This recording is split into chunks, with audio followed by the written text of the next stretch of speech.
survivre sans manger ni boire au-delà de 6 jours. Et pourtant, une femme, Madame R et sa famille, affirment qu'elle n'a pris aucune nourriture ni aucun liquide depuis 13 ans. En mai 1980, Madame R a été hospitalisée à l'Hôtel Dieu, où elle a subi un contrôle médical très sévère. Seuls les médecins et une religieuse sont autorisés à l'approcher dans cette chambre, où elle est enfermée à clé jour et nuit. Le contrôle du jeûne se fait dans les règles les plus strictes. La sœur vérifie chaque jour qu'aucun aliment et surtout aucun liquide ne sont introduits dans la chambre. Elle supervise la toilette de Madame R, l'eau de la cuvette, tout est contrôlé, mesuré. Rien ne sera laissé dans la chambre. Nous en sommes au 36e jour de contrôle. Ce jeûne défie toutes les lois du corps humain. Et les médecins ne peuvent expliquer que cette femme de 69 ans soit encore en vie. Elle passe ses journées à prier et elle dit que c'est Dieu qui lui a demandé ce sacrifice. «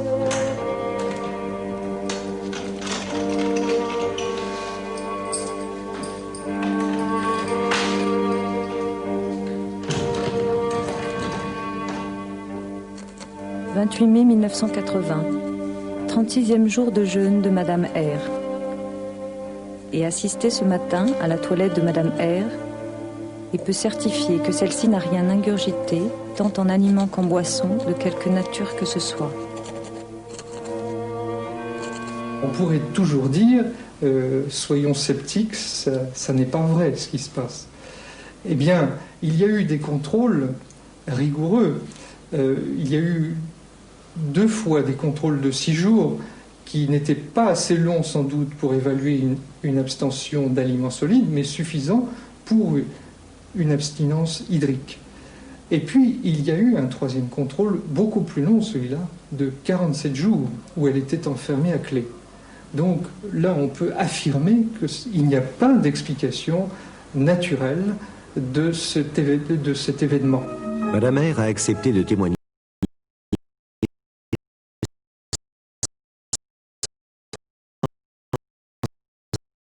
Mon père s'est remarié 4 ans après avec la personne qui s'occupait de nous. D'où tu viens? Ça fait 1 heure que je t'attends. Ça petite crée. D'où tu viens, je te dis? Viens ici! Ça fait 1 heure que je t'attends! Ça va! T'as pas vu ça quoi, Tata? Viens ici! Viens! Dépêche-toi, moi! Ça traîne, va sur le pas! Je suis bordel! Pars tout de suite! Dépêche-toi! T'es dis-moi!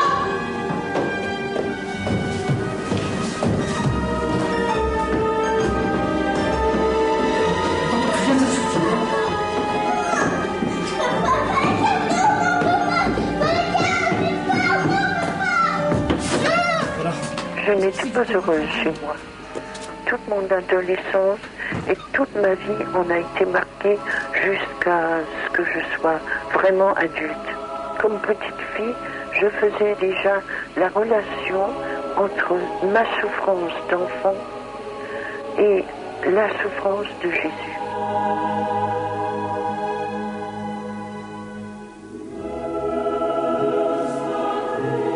Le Père n'a rien empêché. Et c'est bien à ce Père défaillant qu'elle veut trouver un remplaçant, si je puis dire, au-dessous de tout soupçon, le Dieu d'amour. En voilà un au moins un qui tient le coup. Très tôt, c'est dans la foi que l'enfant s'est réfugié. Ses seuls instants de bonheur, elle les trouve au sein de l'Église et dans la prière. À la veille de sa communion solennelle, elle va vivre une expérience inoubliable. La petite fille est très émue. Elle attend ce moment depuis si longtemps.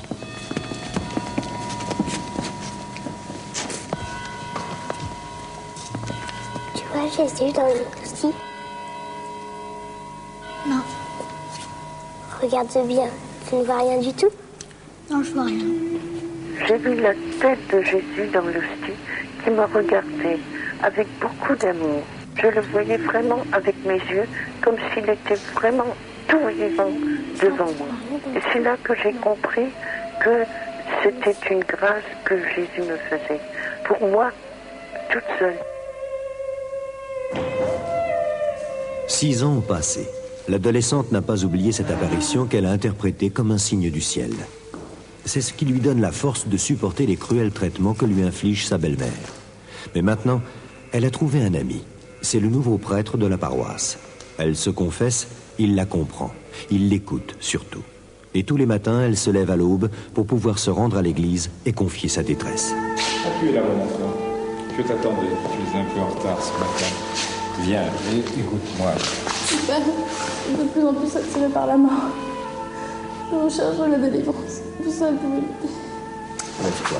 Alors que je manquais d'amour, c'était une chose extraordinaire pour moi que l'on me dise que Dieu était un Dieu d'amour, qui nous aime particulièrement, personnellement, chacun de nous, et que lui-même savait ce que c'était que la souffrance, puisqu'il l'avait vécu pour nous sauver. Cela m'a infiniment aidé. Mais ces visites matinales ont été découvertes par sa belle-mère. Désormais, elles lui sont interdites. La jeune fille est devenue l'esclave de la maison. Toutes les tâches ménagères lui sont réservées. Et maintenant, au petit jour, ce n'est plus vers la chaleur de l'église qu'elle court, mais vers l'eau glacée du lavoir. Et puis, un matin, elle ressent une étrange sensation. J'ai levé la tête et j'ai vu Jésus qui était là. Mais c'était Jésus en croix. Et Jésus était douloureux. Il était avec la couronne d'épines. Il était vraiment ensanglanté. Et il était vraiment dans sa passion. Et il m'a simplement dit, je suis là et je t'aime. À partir de ce jour, elle décide de vouer sa vie à Dieu. Nous ne pouvons pas vous prendre. Ce n'est pas possible. Et dès sa majorité, elle essaie de rentrer dans les ordres. Mais par 3 fois, elle se verra refuser l'entrée au couvent car sa santé est trop précaire. Je suis vraiment peinée, mais je suis obligée de vous dire que nous ne pouvons vous accepter. Je vous souhaite tout le courage du monde. Depuis plusieurs années, la jeune femme souffre d'une maladie cardiaque. Les médecins l'ont condamnée. Elle est de plus en plus faible et un jour, elle est terrassée par une attaque.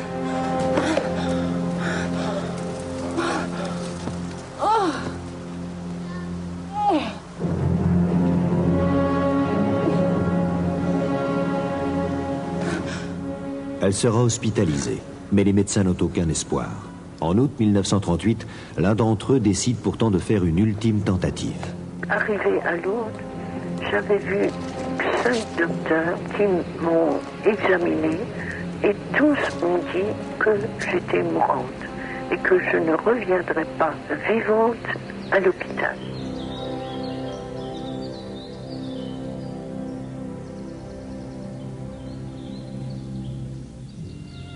Arrivée à la grotte, l'infirmière trouvait que j'étais vraiment très mal et à un moment donné, j'ai ouvert les yeux et je me suis sentie merveilleusement bien. J'avais une impression incroyable de force dans mon corps, de bien-être et en même temps, j'étais très très heureuse intérieurement. Les diagnostics étaient pourtant sans appel. S'agit-il d'une guérison miraculeuse? Madame R n'a jamais tenté de faire les démarches pour que sa guérison soit officiellement reconnue par le bureau médical de Lourdes. Parce que pour elle, il n'y a pas de doute. C'est la Vierge Marie qui l'a guérie. À partir de ce moment-là, la jeune femme va pouvoir enfin vivre une vie normale. Elle se mariera et aura 3 enfants. Et pendant toutes ces années, elle restera très pieuse.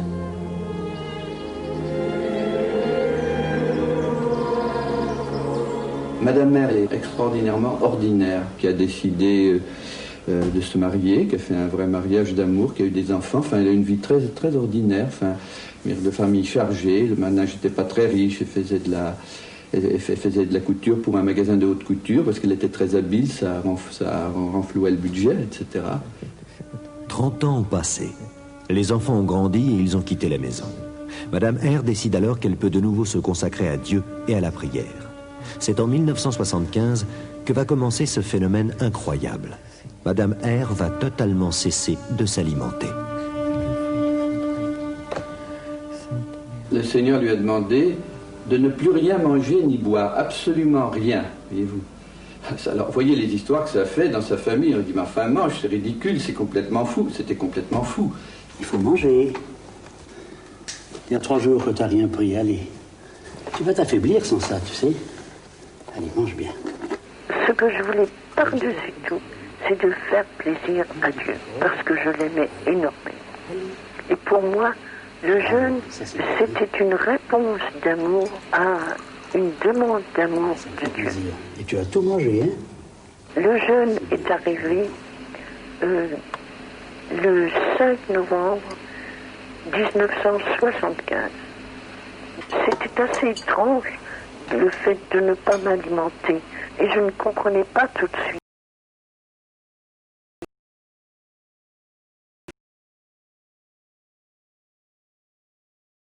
Malade. Quand on la faisait manger, ça la mettait en syncope. Alors, ils lui ont laissé la paix, puis comme elle avait une très mauvaise santé et que ce jeûne lui a rétabli sa santé, bah, ça rassurait tout le monde. Quelques mois après le début de son jeûne total, Madame R va ressentir des douleurs terribles et la sensation d'étouffer. Pour elle, ce sont les attaques de Satan. Il cherche à l'empêcher d'obéir à la volonté de Dieu. Un prêtre exorciste est appelé à ses côtés. Lui seul peut l'aider en priant avec elle. Devant qui tout genou fléchit. Dès le jeûne, les attaques du démon ont été très grandes pour m'empêcher de jeûner, je crois. Son sang très sacré. J'appelais souvent le prêtre exorciste quand j'étais très fortement attaquée par le démon. Et à ce moment-là, il venait auprès de moi. Et très souvent, j'étais incapable de lui parler, d'ouvrir les yeux. J'étais anéantie comme si j'allais mourir, ou comme si j'étais morte. Du Fils et du Saint-Esprit. Elle est persuadée d'être, par exemple, damnée. Elle est persuadée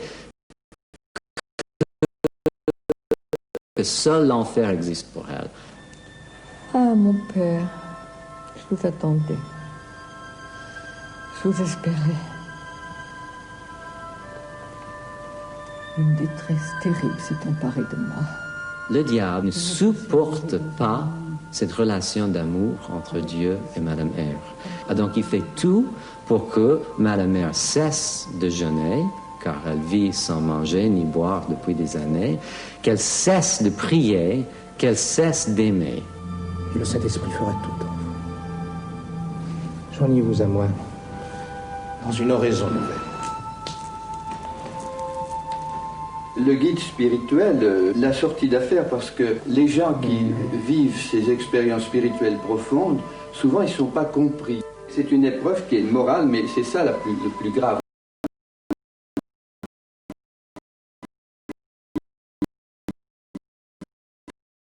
L'épreuve morale, c'est bien plus terrible. Vous devez. Le prêtre exorciste qui l'assiste depuis des mois est convaincu que Madame R vit une expérience mystique hors du commun.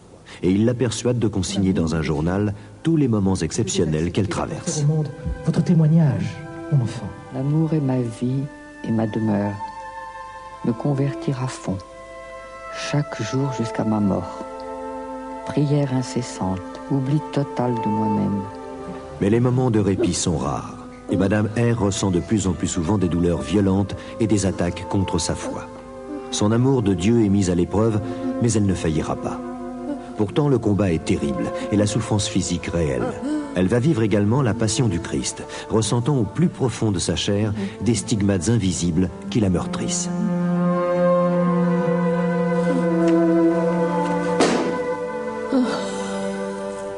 Je n'ai jamais perçu chez elle, ni dans son journal, ni dans mes conversations, aucun regret. Elle accepte. Elle est complètement dépossédée d'elle-même. Voyez-vous, c'est un abandon total à Dieu dans l'invisible. Les sceptiques pourront douter de la réalité de ce que vit Madame R, et en particulier de son jeûne total. Mais les conclusions du contrôle médical qu'elle a subi pendant 47 jours en 1980 sont irréfutables. Tout a été scrupuleusement vérifié, pesé, mesuré, jusqu'à l'eau qu'elle utilisait pour se laver les dents. On peut dire que ce jeûne a été bien contrôlé et qu'il n'y a aucune explication scientifique au fait que Madame R survive. Comme on le sait, une abstention d'aliments solides, on peut tenir peut-être pendant un mois et demi, mais une abstinence complète de toute boisson, eh bien c'est mortel en 5 à 6 jours. quand elle a ces diarrhées qui sont parfois fantastiques, énormes, catastrophiques,